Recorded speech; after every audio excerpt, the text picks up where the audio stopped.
नमस्कार दोस्तों, स्वागत है आप सबों का एक बार फिर से हमारे और आपके YouTube चैनल कुछ नहीं से सुनने में। दोस्तों, आज हम शुरू करने जा रहे हैं रॉबर्ट टी कियोसाकी के लिखे पुस्तक रिच डैड पुअर डैड के तीसरे अध्याय में।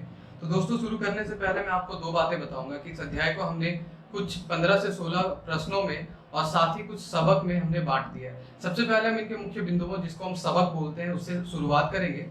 और दोस्तों, साथ ही मैं आपसे एक रिक्वेस्ट करना चाहूंगा कि आप सबक को ध्यान से सुने, जो करीब 10 से 12 है। जब आप सबक को ध्यान से सुन जाएंगे तो आपको ये अध्याय बहुत अच्छे से समझ में आएगा और इस वीडियो को आखिरी तक जरूर देखें। तो दोस्तों, हम शुरू करते हैं।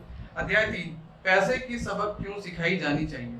इसके मुख्य सबक है, 1, दौलत का जरिया कैसा होना चाहिए। तो इसमें वो जवाब देते हैं पेड़ की तरह, कि एक बार आप खुद खूब मेहनत करने के बाद एक समय ऐसा आ जाना चाहिए कि अगर आप उस पर ध्यान ना भी दें तो आपको वहां से प्रॉफिट आते रहे, पैसे आते रहे। दूसरा है कि समस्याएं पैसे के साथ साथ बुद्धि और समझदारी से भी सुलझती है। तीसरी सबक है कि लंबे समय तक अमीर बने रहने के लिए सबसे महत्वपूर्ण विषय अकाउंटिंग है। चौथा सबक है, सबसे ज्यादा जरूरी नियम में से एक क्या है। तो इसमें वो जवाब देते हैं कि संपत्ति और दायित्व के बीच का अंतर समझना और संपत्ति खरीदना। ये इनका चौथा है। 5 नंबर का जो हमारा सबक है वो है कि हमें साक्षरता के साथ साथ पैसे की साक्षरता पर भी काम करने की बहुत जरूरत है। तो इस तरीके से ये हमारे अभी तक के 5 सबक हैं। जो हमारा छठा सबक है वो ये है कि अकाउंटिंग में अंक महत्वपूर्ण नहीं है, महत्वपूर्ण तो वह बात है जो अंक हमें बता रहे हैं। हमारा 7वां सबक है, संपत्ति वह चीज है जो मेरी जेब में पैसे डालती है, दायित्व वह चीज है जो मेरी जेब से पैसे निकालती है। हमारा 8वां सबक है कि दरअसल समस्या पैसे कमाने की नहीं है, पैसे सही तरह से खर्च करने की है। 9वां सबक है, कैश फ्लो का बेसिक कॉन्सेप्ट है कि आपके संपत्ति वाले कॉलम से हर महीने इतने पैसे कम से कम आने चाहिए जिससे आपके सारे खर्च निकल जाए, ना कि आपके शारीरिक मेहनत के खर्च से। 10वां हमारा सबक है कि मध्यम वर्ग दायित्व खरीदता है परंतु यह सोचता है कि वह संपत्ति खरीद रहे हैं। गरीब केवल खर्च करते हैं और अमीर संपत्ति खरीदते हैं। ये हमारे 10 सबक है जिन पे अभी हम अगले 15 से 20 मिनट में अध्याय 3 के बारे में पूरे विस्तार पूर्वक चर्चा करेंगे। तो दोस्तों, चलिए शुरू करते हैं अध्याय 3 सबक 2, पैसे की समझ क्यों सिखाई जानी चाहिए। थोड़ी सी हम कुछ स्टार्टिंग की पंक्तियों को भी पढ़ेंगे कि 1990 में मेरे सबसे अच्छे दोस्त माइक ने अपने डैडी का लंबा चौड़ा कारोबार संभाल लिया है और उसे अपने डैडी से ज्यादा कामयाबी मिल रही है। हम एक दूसरे से साल में 1-2 बार गोल्फ कोर्स पर मिलते हैं। वह और उनकी पत्नी इतने ज्यादा अमीर हैं कि आप इसकी कल्पना भी नहीं कर सकते। अमीर डैडी का साम्राज्य बहुत सुरक्षित हाथों में है और अब माइक अपने बेटे को उसी तरह सिखा रहा है जिस तरह से उसके डैडी ने हमें सिखाया था। आगे वे कहते हैं अपने बारे में कि हमारी दौलत इतनी ज्यादा है कि यह अपने आप बढ़ सकती है, यह पेड़ लगाने की तरह है। आप सालों तक इसे पानी देते हैं और एक दिन इससे आपकी जरूरत नहीं रह जाती। इसकी जड़ें जमीन में काफी गहराई तक पहुंच जाती हैं।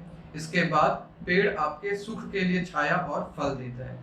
अभी हम आते हैं अपने पहले सवाल में। हमारा पहला सवाल है कि जब भी मैं लोगों से बातें करता हूँ तो वे अक्सर मुझसे सलाह मांगते हैं कि उन्हें क्या करना चाहिए, शुरुआत कहाँ से और कैसे की जाए। आपकी नज़र में कौन सी पुस्तक अच्छी रहेगी। हम अपने बच्चों को यह सबक कैसे सिखाएं। कामयाबी का रहस्य क्या है। मैं किस तरह करोड़ों रुपए कमा सकता हूँ। ऐसे वक्त मुझे हमेशा एक लेख की याद आती है जो यहाँ दिया जा रहा है। तो ये है कुल 5-6 सवालों का एक ग्रुप। इसके जवाब में अमीर डैडी कहते हैं कि उदाहरण के तौर पे वो कहते हैं कि सबसे अमीर बिजनेसमैन, वो अपने 1923 के बारे में कहानी सुनाते हैं जहाँ पे बहुत सारे बिजनेसमैन थे, जिनमें से कुछ बिजनेसमैन इस प्रकार थे। चार्ल्स श्वाब, सबसे बड़ी स्टील कंपनी के मुखिया। सैमुअल इंसूल, दुनिया की सबसे बड़ी यूटिलिटी के अध्यक्ष। हॉवर्ड हॉब्सन, सबसे बड़ी गैस कंपनी के मुखिया। आइवर क्रूजर, दुनिया की सबसे बड़ी कंपनियों में से एक इंटरनेशनल मैच कंपनी के अध्यक्ष। लियोन फ्रेजर, बैंक और इंटरनेशनल सेटलमेंट्स के अध्यक्ष। Richard Whitney, New York stock exchange के मुखिया। इस तरीके से वो करीब 10 लोगों के नाम बताते हैं और फिर आगे वो कहते हैं कि 25 साल बाद इनमें से 9 लोगों का अंत इस तरह हुआ। स्वाब 5 साल तक कर्ज में डूबे रहने के बाद गरीबी में मरे। इंसूल की मौत विदेश में दिवालियेपन की हालत में हुई। क्रूजर और कॉटन भी गरीबी में मरे। हॉब्सन पागल हो गए। व्हिटनी और अल्बर्ट फॉल उस समय जेल से रिहा हुए थे। फ्रेजर और लिवरमोर आत्महत्या कर चुके थे। दोस्तों, एक उदाहरण अगर हम हाल फिलहाल का लें, भारत का लें, तो 2008 में अनिल अंबानी दुनिया के छठवें सबसे अमीर इंसान थे और आज 2020 में अनिल अंबानी की जो नेट वर्थ है, अगर हम उनकी वर्थ की बात करें तो आज वो जीरो में आ चुकी है। जो इंसान एक समय पे 2008 में दुनिया का सबसे अमीर इंसान था, आज वो जीरो पे है। इस पे वो आगे कहते हैं कि बहुत से लोग सिर्फ पैसे पर अपना ध्यान लगाए बैठे हैं और अपनी सबसे बड़ी दौलत पर ध्यान नहीं दे रहे हैं, जिसका नाम है शिक्षा। अगर लोग लचीले होने, दिमाग खुला रखने और सीखने के लिए तैयार रहें तो इन परिवर्तनों के बावजूद वे बहुत अमीर बन सकते हैं। अगर लोग यह सोचेंगे कि पैसे की उनकी समस्याओं को सुलझा सकता है तो ऐसे लोगों के लिए आगे आने वाला समय बहुत परेशानी भरा होगा। बुद्धि से समस्याएं सुलझती हैं और पैसा आता है। अगर आपके पास पैसे की समझ नहीं है तो पैसा चाहे आ भी जाए पर ज्यादा देर नहीं टिकता। आगे वो इसमें कहते हैं कि आप कितना भी पैसा कमा पाते हैं, बल्कि यह है कि आप कितना पैसा रख पाते हैं। फिर उन्होंने कहा कि आज ही के अखबार में एक युवा बास्केटबॉल खिलाड़ी की खबर छपी है जो 1 साल पहले करोड़ों का मालिक था। आज वह यह शिकायत करता फिर रहा है कि उसके दोस्तों, वकीलों और अकाउंटेंट्स ने उनके पैसे हड़प लिए और इसी वजह से आज उसे बहुत कम मजदूरी पर कार धोने का काम करना पड़ रहा है। साथ ही वो आगे कहते हैं कि लंबे समय में यह महत्वपूर्ण नहीं है कि आपने कितने पैसे कमाए, बल्कि महत्वपूर्ण यह है कि आपने कितना पैसा रखा और आपने कितनी पीढ़ियों तक उस पैसे को सहेजा। तो दोस्तों, ये हमारे सवाल नंबर 1 का जवाब, जो कि ये है कि हमें शुरुआत कैसे करनी चाहिए, कामयाबी का रहस्य क्या है और ज्यादा पैसे कैसे कमाएं। अब हम बढ़ते हैं अपने दूसरे सवाल की ओर। हमारा जो दूसरा सवाल है कि हम किस तरह शुरू करें, मुझे बताइए कि जल्दी से अमीर कैसा बना जा सकता है। तो इसके जवाब में वो कहते हैं कि मेरे जवाब से बहुत निराश होते हैं लोग। मैं उन्हें सिर्फ यही कहता हूँ जो मेरे अमीर डैडी ने मुझसे बचपन में कहा था कि अगर तुम अमीर बनना चाहते हो तो तुम्हारे पास पैसे की समझ होनी चाहिए। आगे वो कहते हैं कि दूसरी तरफ मेरे अमीर डैडी वित्तीय साक्षरता या पैसे की समझ विकसित करने पे जोर देते थे। साथ ही वो कहते हैं कि अगर आप एम्पायर स्टेट बिल्डिंग बनाने जा रहे हैं तो सबसे पहले आपको एक गहरा गड्ढा खोदना पड़ेगा और एक मजबूत नींव डालनी होगी। अगर आप किसी उपनगर में एक घर बनाने जा रहे हैं तो आपको सिर्फ 6 इंच का कंक्रीट का स्लैब डालना होगा। ज्यादातर लोग अमीर बनने के चक्कर में 6 इंच के स्लैब पर एम्पायर स्टेट बिल्डिंग खड़ी करना चाहते हैं। कहने का मतलब दोस्तों कि लंबे समय में अमीर बनने के लिए हमें जो अपना बेस है उसे बहुत मजबूत बनाना होता है, ताकि कल जाके अगर पैसे आ भी गए तो हम उस पैसे को संभाल के बहुत आगे तक रख सकें। इसके बाद वो आगे कहते हैं कि देखा जाए तो अकाउंटिंग शायद दुनिया का सबसे बोरिंग विषय है या बहुत उलझन भरा विषय भी है, परंतु अगर आप लंबे समय तक अमीर बने रहना चाहते हैं तो यह सबसे महत्वपूर्ण विषय भी है। और साथ ही वो एक नियम बताते हैं जिसे वे नियम 1 कहते हैं। नियम 1 यह बताता है कि आपको संपत्ति, एसेट्स और दायित्व, लायबिलिटीज का अंतर पता होना चाहिए और हमेशा संपत्ति ही खरीदनी चाहिए। अगर आप अमीर बनना चाहते हैं तो आपको बस इतना ही जानने की जरूरत है।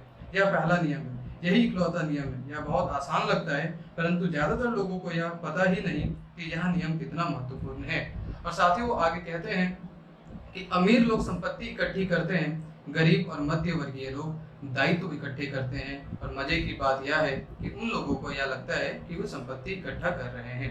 तो ये हमारे दूसरे सवाल का जवाब। अब हम बढ़ते हैं अपने तीसरे सवाल की ओर, जिसमें वो कहते हैं, जिसमें रॉबर्ट अपने रिच डैडी से पूछते हैं कि आपका मतलब है कि हमें बस इतना ही जानने की जरूरत है कि संपत्ति क्या है, यह जानने के बाद हम उसे हासिल कर लें और अमीर बन जाएं। ये रॉबर्ट पूछते हैं अपने रिच डैडी से। तो जवाब में उनके रिच डैडी कहते हैं कि हाँ, यह इतना ही आसान है।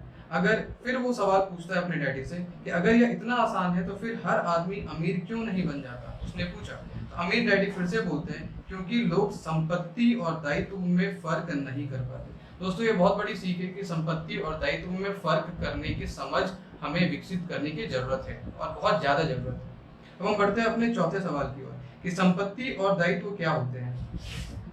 इसके जवाब में वो कहते हैं कि अमीर डैडी किस सिद्धांत में यकीन करते हैं, KISS, keep it simple stupid, मूर्ख इसे आसान ही रहने दो। जिसमें वो आगे कहते हैं कि हम साक्षरता शब्द पर ध्यान देते हैं और पैसे की साक्षरता को अनदेखा कर देते हैं। फिर वे आगे कहते हैं कि संपत्ति को शब्दों के नहीं अंकों के द्वारा पढ़ा जाता है, और अगर आप अंकों को नहीं पढ़ सकते तो आपको संपत्ति और जमीन में खुदे गड्ढे में कोई फर्क महसूस नहीं होगा। साथ ही वो कहते हैं आगे कि अकाउंटिंग में अंक महत्वपूर्ण नहीं है, महत्वपूर्ण तो वह बात है जो अंक आपको बता रहे हैं। यह शब्दों की ही तरह है, शब्द महत्वपूर्ण नहीं होते, महत्वपूर्ण वह बात होती है जो शब्दों के जरिए बताई जाती है। इसमें वो कुछ बातें और जोड़ते हैं और कहते हैं कि अगर आप अमीर बनना चाहते हैं तो आपको अंकों को पढ़ना और उन्हें समझना आना चाहिए। फिर वे कहते हैं कि मैंने अपने अमीर डैडी से यह बात हजारों बार सुनी है और मैंने यह भी सुना है अमीर लोग संपत्ति इकट्ठी करते हैं जबकि गरीब और मध्यम वर्गीय लोग दायित्व इकट्ठी करते हैं। अब हम बढ़ते हैं अपने पांचवें सवाल पे। पांचवा सवाल है हमारा कि संपत्ति और दायित्वों में क्या फर्क होता है। उसमें वो कहते हैं बहुत आसान भाषा में, जो हम और आप बहुत अच्छे से समझ सकते हैं, कि संपत्ति वह चीज है जो मेरी जेब में पैसे डालती है, दायित्व वह चीज है जो मेरी जेब से पैसे निकालती है। आगे वे कहते हैं कि वास्तव में आपको इतना ही जानने की जरूरत है, अगर आप अमीर बनना चाहते हैं तो आप जिंदगी भर संपत्ति खरीदते रहिए, अगर आप गरीब या मध्यम वर्गीय आदमी बनना चाहते हैं तो आप दायित्व खरीदते रहिए। इनके बीच के फर्क को ना जानने से ज्यादा लोग जीवन भर पैसे की तंगी से परेशान रहते हैं। फिर आगे वो कहते हैं कि जिन लोगों के सामने पैसे की मुश्किलें आ रही हैं उन्हें यह समझ लेना चाहिए कि शब्दों या अंकों में ऐसा कुछ है जिसे वे पढ़ नहीं पा रहे हैं, कोई चीज ठीक से उनकी समझ में नहीं आ रही है। अमीर लोग इसलिए अमीर होते हैं क्योंकि इस मामले में वे पैसे की तंगी से परेशान लोगों से ज्यादा समझदार होते हैं। तो अगर आप अमीर बनना चाहते हैं तो अपनी दौलत को बनाए रखना चाहते हैं तो पैसे की साक्षरता और समझदारी महत्वपूर्ण है, शब्दों में भी और अंकों में भी। साथ ही वो आगे कहते हैं कि 80% परिवारों की पैसे की कहानी यह होती है कि वे अमीर बनने के लिए कड़ी मेहनत करते जाते हैं। इसका कारण यह नहीं है कि वे पैसा नहीं कमाते, असली कारण यह है कि वे जिंदगी भर संपत्ति की जगह दायित्व खरीदते रहते हैं। उदाहरण के तौर पे वो कहते हैं कि एक गरीब आदमी या घर पे रहने वाला नौजवान का कैश फ्लो पैटर्न कुछ इस तरीके से होता है। वो समझाते हैं कैश फ्लो पैटर्न को कि एक नौजवान आदमी या घर का मुखिया कहीं पे रोजगार कर रहा होता है, कहीं पे नौकरी कर रहा होता है, उससे उसे जो आय आती है उस आय को व्यय कर देता है, खर्च कर देता है उस इनकम को। किन चीजों में? टैक्स भरने में, भोजन में, किराया में, कपड़े में, मनोरंजन में, यात्रा में, और ये सारे उसके लिए दायित्व होते हैं। और वापस से पैसे खत्म हो जाने के बाद वापस से फिर उसकी जीरो से शुरुआत होती है और हर बार यही चलते रहते हैं, जिसे उन्होंने पीछे के अध्याय में रैट रेस कहा था। आगे बढ़ते हैं। फिर वो बोलते हैं कि एक जो अमीर आदमी का कैश फ्लो होता है वो इस तरीके से होता है कि जब वो आय करता है, जब वो कहीं से इनकम करता है तो उसे वो अपनी संपत्ति के कॉलम में डालता है। संपत्ति से उनका अर्थ है कि वो डिविडेंड्स, ब्याज, किराए से आय और रॉयल्टी, इसके साथ साथ वो स्टॉक खरीदता है, बॉन्ड खरीदता है, नोट्स खरीदता है, रियल एस्टेट में इन्वेस्ट करता है, उसमें बिजनेस करता है और साथ ही बौद्धिक संपदा में विकास करता है। ये उनका तात्पर्य है कि अमीर आदमी का कैश फ्लो का पैटर्न कैसा होता है। तो यहाँ पे हमारा ये पांचवा सवाल खत्म होता है, जो कि गरीब आदमी के कैश फ्लो या मध्यम वर्ग के लोगों का कैश फ्लो और अमीर लोगों के कैश फ्लो के बीच में अंतर बताता है। अब हम बढ़ते हैं अपने अगले प्रश्न संख्या 6 में, कि क्या होता है जब हमारे पास पैसे की समझ नहीं होती। ये दोस्तों बहुत जरूरी सवाल है कि पैसे तो होते हैं लेकिन पैसे की समझ नहीं होती, तो ऐसे में क्या होता है या फिर क्या हो सकता है। तो इसमें जवाब है, चूंकि विद्यार्थियों में स्कूल छोड़ते समय पैसे की कोई समझ नहीं होती है, इसलिए करोड़ों पढ़े लिखे लोग अपने कारोबार में तो सफल हो जाते हैं, परंतु बाद में वे पैसे की तंगी से जूझते रहते हैं। वे और ज्यादा मेहनत करते हैं परंतु अपनी समस्याओं से जीत नहीं पाते। उनकी शिक्षा में कमी यह नहीं है कि उनके पैसा कमाने नहीं सिखाया गया, बल्कि यह है कि उन्हें पैसा खर्च करने का तरीका नहीं सिखाया गया। पैसा बनाने के बाद उसका किस तरह इस्तेमाल किया जाए और उसे किस तरह संभाला जाए, इसे पैसे की समझ कहते हैं। पैसा एक बार कमाने के बाद उसका क्या किया जाए, इसे अपने पास कितने लंबे समय तक रोका जाए और अपने पैसे से कड़ी मेहनत कैसे करवाई जाए। ज्यादातर लोग यह नहीं बता पाते कि उनकी पैसे की तंगी का कारण क्या है। ऐसा इसलिए होता है क्योंकि उनमें कैश फ्लो की समझ नहीं होती।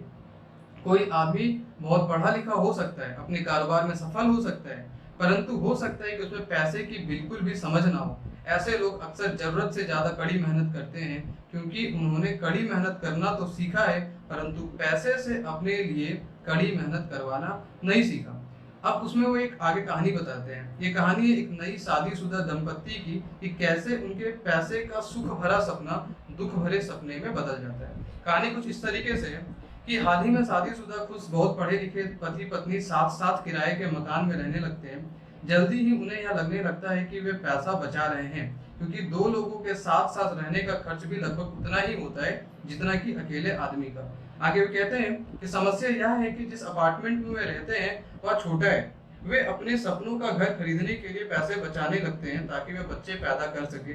अब उनके पास दो तनख्वाहें होती हैं, और वे अपने करियर पर ज़्यादा ध्यान देने लगते हैं, उनकी आमदनी बढ़ने लगती है। आगे वो कहते हैं कि उनकी आमदनी बढ़ने के कारण वे फैसला करते हैं कि अब वे किराए के मकान में नहीं रहेंगे, बल्कि अपने सपनों का घर खरीद लेंगे। जब वे अपने घर में पहुंच जाते हैं तो उन पर एक नए टैक्स का बोझ आ जाता है, जिसे प्रॉपर्टी टैक्स कहते हैं। फिर वो लोग एक नई कार खरीदते हैं, नया फर्नीचर और नया सामान खरीदते हैं, ताकि उनका घर आलीशान लगे। अचानक वे अपने सपने से जागते हैं और देखते हैं कि उनके दायित्व का कॉलम बढ़ गया है। वे कर्ज में हैं और उन्हें बहुत से मॉर्टगेज ऋण और क्रेडिट कार्ड ऋण चुकाने हैं।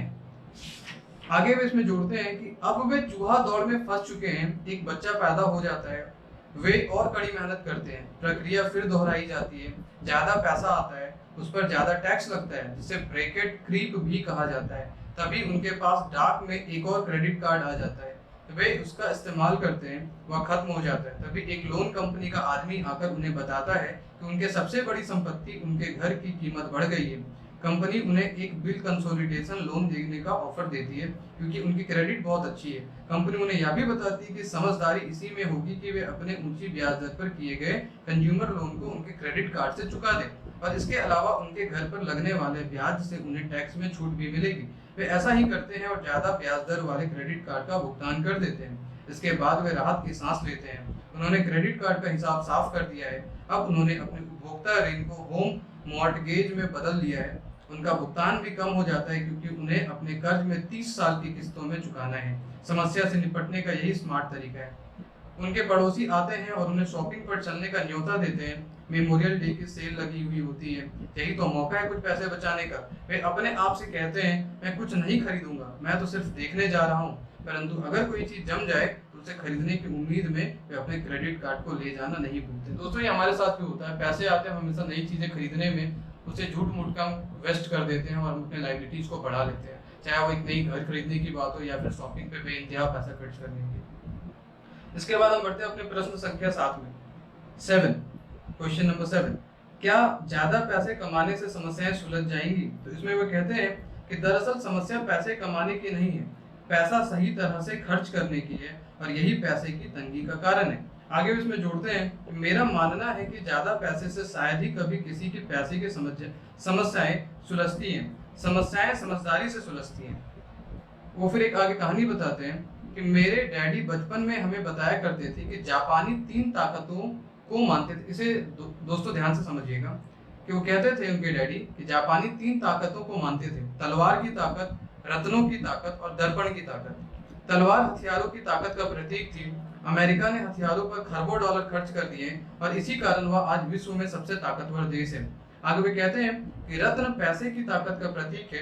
इस कहावत में कुछ तो सच्चाई है। यह स्वर्णिम नियम याद रखो, जिसके पास स्वर्ण सोना है वही नियम बनाता है। दर्पण आत्मज्ञान का प्रतीक है। जापानी दंत कथा के अनुसार इसे तलवार की ताकत, रत्नों की ताकत, दर्पण की ताकत में सबसे कीमती वस्तु बताई गई है, आत्मज्ञान। आगे वो बोलते हैं कि गरीब और मध्यम वर्गीय लोग अक्सर धन की ताकत से नियंत्रित होते हैं। वे सुबह सुबह उठकर कड़ी मेहनत करने यानी नौकरी करने चले जाते हैं और खुद से यह तक नहीं पूछते कि क्या ऐसा करना समझदारी है। पैसे की समझ ना होने के कारण ज्यादातर लोग पैसे की डरावनी ताकत को यह इजाजत दे देते हैं कि वह उन्हें काबू में कर ले। पैसे की ताकत उनके विरोध में इस्तेमाल होती है। अगर वे दर्पण की ताकत का इस्तेमाल करते तो वे खुद से यह सवाल पूछते कि क्या इसमें समझदारी है। बहुत बार अपनी अंदरूनी समझदारी पर भरोसा करने के बजाय लोग भीड़ के साथ साथ चलने लगते हैं। वे कोई काम इसलिए करते हैं क्योंकि सभी लोग ऐसा करते हैं। वे सवाल पूछने के बजाय नकल करने लगते हैं। अक्सर वे नासमझी के कारण वही दोहराते हैं जो उन्हें सिखाया गया है। इस तरह के विचार कि आपका घर आपकी सबसे बड़ी पूंजी है, आपका घर आपका सबसे बड़ा निवेश है, अगर आप ज्यादा कर्ज लेते हैं तो आपको टैक्स में ज्यादा छूट मिलेगी, सुरक्षित नौकरी खोजो, गलतियां मत करो, खतरे मत उठाओ। फिर आगे वो कहते हैं कि ऐसा कहा जाता है कि ज्यादातर लोगों के लिए मौत से भी डरावनी चीज होती है भीड़ के सामने बोलने का डर। मनोवैज्ञानिक कहते हैं कि ज्यादातर लोग सार्वजनिक मंच पर बोलने से इसलिए डरते हैं क्योंकि उन्हें यह डर होता है कि उनकी बुराई होगी, लोग बाग उनकी हंसी उड़ाएंगे, वे अकेले रह जाएंगे, सबसे कट जाएंगे और बिरादरी से अलग थलग कर दिए जाएंगे। सबसे अलग होने का डर या अकेले रह जाने का डर ही वह सबसे बड़ा कारण है जिस वजह से ज्यादातर लोग अपनी समस्या हल करने के लिए नए तरीके नहीं ढूंढते। इसीलिए मेरे पढ़े लिखे डैडी कहा करते थे कि जापानी लोग दर्पण की ताकत को सबसे बड़ा ताकत और सबसे ज्यादा महत्व देते थे। क्योंकि जब इंसान दर्पण में खुद को देखता है तो तभी उसे सच्चाई का पता चलता है। और ज्यादातर लोग खतरे मत उठाओ इसलिए कहते हैं क्योंकि वे खुद डरे हुए होते हैं। यह किसी भी चीज के बारे में कहा जा सकता है, जैसे खेल में, संबंधों में, करियर में, धन में। इसी डर, इसी समाज से कट जाने के डर के कारण लोग लीक पर चलते हैं और समाज की स्वीकृत मान्यताओं या लोकप्रिय प्रवृत्तियों के खिलाफ नहीं जाते। आपका घर एक संपत्ति है, बिल कंसोलिडेशन लोन लो और कर्ज से बाहर निकल जाओ। कड़ी मेहनत करो, प्रमोशन का सवाल है, एक दिन में वाइस प्रेसिडेंट बन जाऊंगा। पैसे बचाओ, जब मेरी तनख्वाह बढ़ेगी तो मैं एक बड़ा घर खरीद लूंगा। म्यूचुअल फंड सुरक्षित है। तो दोस्तों, इससे हमें क्या समझ मिलती है कि भीड़ के साथ चलने और पड़ोसियों के ऐशो आराम की नकल के कारण पैसे की बहुत सी समस्याएं पैदा होती है। कई बार हम सभी को दर्पण में देखने की जरूरत होती है और हमें अपने डर के बजाय अपनी अंदरूनी समझदारी से सोचना चाहिए। अब हम बढ़ते हैं अपने 8वें सवाल कि माइक के अमीर डैडी का काम करने का अंदाज कैसा था। वो बोलता है कि जब माइक और मैं 16 वर्ष के हुए तो हमें स्कूल में समस्याएं आने लगी थी। हम बुरे बच्चे नहीं थे, हम केवल अपने आप को भीड़ से अलग कर रहे थे। स्कूल के बाद और शनिवार रविवार को हम माइक के डैडी के लिए काम करते थे। माइक और मैं अक्सर घंटों तक उसके डैडी के साथ बैठे रहते थे, जब भी वे अपने बैंकर्स, वकीलों, अकाउंटेंट, ब्रोकर, निवेशकों, मैनेजर्स और कर्मचारियों के साथ चर्चा करते थे। माइक के डैडी ने 13 साल की उम्र में स्कूल छोड़ दिया था और अब वे पढ़े लिखे लोगों को रास्ता दिखा रहे थे। उन्हें एक आवाज पर दौड़े चले आते थे और उनके गुस्से से डरते थे। यह आदमी कभी भीड़ के साथ नहीं चला। इस आदमी ने खुद के दम पर सोचा और फैसले किए। उन्हें इन शब्दों से चिढ़ होती थी, हमें इसे इस तरह से इसलिए करना पड़ेगा क्योंकि सभी लोग इसी तरह से करते हैं। वे नहीं हो सकता से भी बहुत चिढ़ते थे। अगर आप उनसे कोई काम करवाना चाहते थे तो आपको बस इतना ही कहना था कि मुझे लगता है कि आप इसे नहीं कर सकते। माइक और मैं उनके साथ रहकर जितना सीखे उतना हमने स्कूल में बिताए सालों में कभी नहीं सीखा, कॉलेज में भी नहीं। माइक के डैडी के पास स्कूल की शिक्षा तो नहीं थी, परंतु उनके पास पैसे की शिक्षा थी और इसी कारण वे सफल भी थे। वे हमें बार बार बताया करते थे, एक समझदार आदमी अपने से ज्यादा समझदार लोगों को नौकरी पर रख सकता है। इसलिए माइक और मुझे समझदार लोगों की बातें सुनने और उनसे सीखने का लाभ मिला। आगे वो कहते हैं कि स्कूली शिक्षा दरअसल रचनात्मक का गला घोंट देती है। स्कूलों को इसीलिए बनाया गया है ताकि वहाँ अच्छे कर्मचारी तैयार हो सके, ना कि अच्छे मालिक।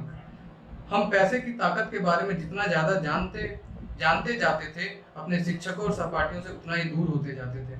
मैं tax accountants, corporate attorney, bankers, real estate brokers, निवेशकों इत्यादि की बातें सुनता था।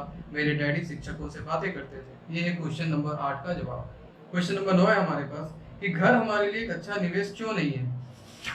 तो उसमें वो कहते हैं कि घर हमारे लिए अच्छा निवेश इसलिए नहीं है क्योंकि जब हम एक घर खरीदते हैं तो उस घर के साथ साथ कुछ दीगर खर्चे भी बढ़ जाते हैं। ज्यादा बड़े घर का मतलब था और ज्यादा खर्च, और इसीलिए वो कहते हैं कि ज्यादा बड़ा घर खरीदना हमारे लिए एक लायबिलिटी है। और वो इसके कुछ असर भी बताते हैं कि जब बड़ा घर हम खरीदते हैं इसके कुछ असर होते हैं। सबसे पहला, समय की बर्बादी, क्योंकि इस दौरान दूसरी संपत्तियों का मूल्य बढ़ गया होता है। दूसरा, अतिरिक्त पूंजी की बर्बादी, जिसे दोबारा निवेश किया जा सकता था, जबकि घर खरीदने के बाद आपको घर से सीधे जुड़े बहुत से खर्च उठाने पड़ते हैं। और तीसरा वो बताते हैं कि शिक्षा की बर्बादी। अक्सर ऐसा होता है कि लोग यह मानते हैं कि उनके संपत्ति वाले कॉलम में उनका घर, बचत और रिटायरमेंट प्लान आते हैं। क्योंकि उनके पास निवेश करने के लिए पैसा नहीं होता, इसलिए वे बिल्कुल भी निवेश नहीं करते हैं। इस कारण उन्हें निवेश का अनुभव तक नहीं मिल पाता। ज्यादातर लोग कभी एक समझदार निवेशक नहीं बन पाते और सबसे बढ़िया निवेश सामान्य तौर पर सबसे पहले समझदार निवेशकों को बेचे जाते हैं, जो बाद में उन्हें सुरक्षित खेलने वाले लोगों को बेचते हैं। अब हम बढ़ते हैं अपने 10वें सवाल की ओर कि अमीर लोग और ज्यादा अमीर क्यों बनते हैं। तो उसमें वो जवाब बताते हैं कि संपत्ति वाले कॉलम से वो इतनी ज्यादा आमदनी करते हैं कि खर्च आराम से चल जाता है और कुछ पैसा बच भी जाता है। इस बचे हुए पैसे को एक बार फिर से संपत्ति वाले कॉलम में दोबारा निवेश कर देते हैं। संपत्ति वाला कॉलम बढ़ता रहता है और इससे होने वाली आमदनी भी बढ़ती रहती है। इसलिए यह नतीजा होता है कि अमीर लोग और अमीर होते जाते हैं। पढ़ते अपने 11वें सवाल की ओर कि मध्यम वर्ग को पैसे की तंगी क्यों होती है। तो इसमें बोलते हैं कि मध्य वर्ग के लोग हमेशा पैसे की तंगी से जूझते रहते हैं। इसकी मूल आमदनी तनख्वाह से होती है। उनकी मूल आमदनी तनख्वाह से होती है, मतलब जो मध्य वर्ग के लोग होते हैं उनका मेजर जो उनका इनकम होता है वो उनकी नौकरी से होता है। आगे वो कहते हैं कि और जैसे जैसे उनकी तनख्वाह बढ़ती है उनके टैक्स भी बढ़ते जाते हैं। इसके साथ ही आमदनी बढ़ने पर उनके खर्च भी बढ़ जाते हैं। इसलिए इसे चूहा दौड़ कहा गया है। यह लोग मानते हैं कि उनका घर उनकी मूल संपत्ति है और इसीलिए वे आमदनी दिलाने वाली संपत्ति में निवेश नहीं करते और इसीलिए तंगी झेलते रहते हैं। ये हमारा 11वां सवाल का जवाब है कि मध्य वर्ग को पैसे की तंगी क्यों होती है। अब हम बढ़ते हैं अपने 12वें सवाल की ओर। तो हम अपनी भाग दौड़ की जिंदगी में शुरुआत कैसे कर सकते हैं कि इन परिस्थितियों में हम ऐसा क्या करें और कैसे शुरुआत करें। तो उसमें वो बताते हैं कि सबसे महत्वपूर्ण नियम यह है कि संपत्ति और दायित्व के बीच के अंतर को पहचाना जाए। एक बार आप इनमें फर्क समझ लें, इसके बाद आप आमदनी देने वाली संपत्ति खरीदने की लगातार कोशिश करते रहें। यह अमीर बनने की राह पर चलने का सबसे बढ़िया तरीका है। इसे करते रहें और आपका संपत्ति वाला कॉलम बढ़ता रहेगा। अपने दायित्व और खर्च को कम करने की कोशिश भी करते रहें। इससे पैसा आपके संपत्ति वाले कॉलम में आता रहेगा। जल्द ही आपका संपत्ति वाला कॉलम इतना ज्यादा मजबूत हो जाएगा कि आप और ज्यादा जोखिम वाले निवेश कर सकेंगे। ऐसे निवेश जिनमें 100% से अनंत तक का फायदा हो सकता है। ऐसे निवेश जिनमें $5,000 अर्थात $3,50,000 रुपए की रकम जल्दी ही $10,00,000 अर्थात 7 करोड़ या इससे ज्यादा हो जाती है। ऐसे निवेश जिन्हें मध्य वर्ग बहुत जोखिम भरा मानता है।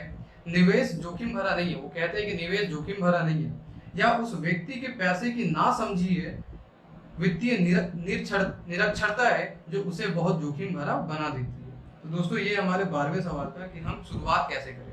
अब हम बढ़ते हैं अपने 13वें सवाल की ओर कि जब एक कर्मचारी नौकरी करता है तो उससे उसके जीवन पर क्या प्रभाव पड़ता है। तो ये कुछ इस प्रकार है। पहला कि आप किसी के लिए काम करते हैं। तनख्वाह पर काम करने वाले ज्यादातर लोग मालिक को या शेयर होल्डर्स को ज्यादा अमीर बना रहे हैं। आपकी कोशिशों, मेहनत और सफलता से दरअसल आपका मालिक सफल होता है और उसके रिटायरमेंट में मदद मिलती है। आप सरकार के लिए काम करते हैं, आप इसे देख पाए इसके पहले ही सरकार आपकी तनख्वाह में से अपना हिस्सा ले लेती है। ज्यादा कड़ी मेहनत करके आप सरकार को देने वाले टैक्स में बढ़ोतरी करते हैं। ज्यादातर लोग जनवरी से मई तक सिर्फ सरकार के लिए काम करते हैं। तीसरी वो पॉइंट बताते हैं कि आप बैंक के लिए काम करते हैं। टैक्स चुकाने के बाद आपका सबसे बड़ा खर्च आमतौर पर अपना मॉर्टगेज और क्रेडिट कार्ड का कर्ज चुकाना होता है। इसमें वो एक बात और जोड़ते हैं कि ऐसे में हमें क्या करना चाहिए। तो वो कहते हैं कि आपको यह सीखना चाहिए कि आपकी ज्यादा मेहनत से किस तरह आपको और आपके परिवार को सीधा फायदा मिल सके। हम बढ़ते हैं अब अपने 14वें सवाल की ओर कि दौलत की असली परिभाषा क्या है। तो वो कहते हैं कि संपत्ति और दायित्व की मेरी अपनी परिभाषाओं की तरह दौलत के बारे में भी मेरी अपनी परिभाषा है। दरअसल मैंने इसे बकमिंस्टर फुलर नामक व्यक्ति से सीखा है। उनके अनुसार दौलत किसी आदमी की वह योग्यता है जिसके सहारे वह आगे आने वाले इतने दिनों तक जिंदा रह सकता है। यानी अगर मैं आज काम करना बंद कर दूं तो मैं कितने समय तक जिंदा रह सकता हूँ। यह नेट वर्थ की तरह नहीं है जो आपकी संपत्ति और दायित्व के बीच का अंतर है। आगे वो कहते हैं दौलत का सीधा सा हिसाब यह है कि आपका पैसा कितना पैसा बना रहा है और इसलिए आप आर्थिक रूप से कितने दिनों तक जिंदा रह सकते हैं। आगे वो कहते हैं कि दौलत दरअसल संपत्ति के कॉलम की कैश फ्लो के दायित्व वाले कॉलम के साथ तुलना है। मतलब जो आपका दायित्व और जो संपत्ति दोनों के बीच का तुलना है। आगे वो कहते हैं कि एक उदाहरण वो बताते हैं कि यह कहें कि मेरे पास हर महीने में संपत्ति वाले कॉलम से 1,000 अर्थात $70,000 का कैश फ्लो है और मेरा खर्चा हर महीने $2,000 अर्थात $1,40,000 रुपए है। तो मेरे पास कितनी दौलत है। तो कहते हैं कि अब हम बकमिंस्टर फुलर की परिभाषा की तरफ चलें। उनकी परिभाषा के हिसाब से मैं कितने दिनों तक जिंदा रह सकता हूँ। अगर हम एक महीने में 30 दिन मान लें तो इस परिभाषा के हिसाब से मैं 15 दिन तक जिंदा रह सकता हूँ। जब मैं अपनी संपत्ति से हर महीने $1,40,000 अर्थात $1,40,000 रुपए अर्थात $2,000 का कैश फ्लो हासिल करने लग जाऊंगा तो मैं दौलतमंद हो जाऊंगा। हालांकि मैं अमीर नहीं हूँ परंतु मैं दौलतमंद जरूर हूँ। हर महीने मेरी संपत्ति से मुझे जो आमदनी मिलती है वह मेरे महीने भर के खर्च के लिए काफी होती है। अगर मैं अपने खर्च को बढ़ाना चाहता हूँ तो मुझे इसके पहले अपनी संपत्ति से आने वाले कैश फ्लो को बढ़ाना होगा। वो कहते हैं आगे वो कहते हैं कि यह ध्यान रखें कि इस बिंदु पर मैं अपनी तनख्वाह पर बिल्कुल भी निर्भर नहीं हूँ। मैंने संपत्ति वाले कॉलम को भरने में जी तोड़ कोशिश की थी और मैं इसमें सफल भी हुआ था, जिसके कारण आज मैं आर्थिक रूप से आजाद हो गया हूँ। अगर मैं आज अपनी नौकरी छोड़ भी दूं तो भी मेरी संपत्तियों से इतना कैश फ्लो आता रहेगा कि मेरा खर्च आसानी से चलता रहेगा। मेरा अगला लक्ष्य यह होगा कि मेरी संपत्तियों से आने वाले अतिरिक्त कैश फ्लो को मैं फिर से संपत्ति वाले कॉलम में निवेश कर दिया करूंगा। मेरे संपत्ति वाले कॉलम में जितना ज्यादा पैसा जाता है मेरे संपत्ति वाला कॉलम उतना ही बढ़ता रहता है। मेरा संपत्ति वाला कॉलम जितना ज्यादा बढ़ता है वहां से उतना ही ज्यादा कैश फ्लो आता है।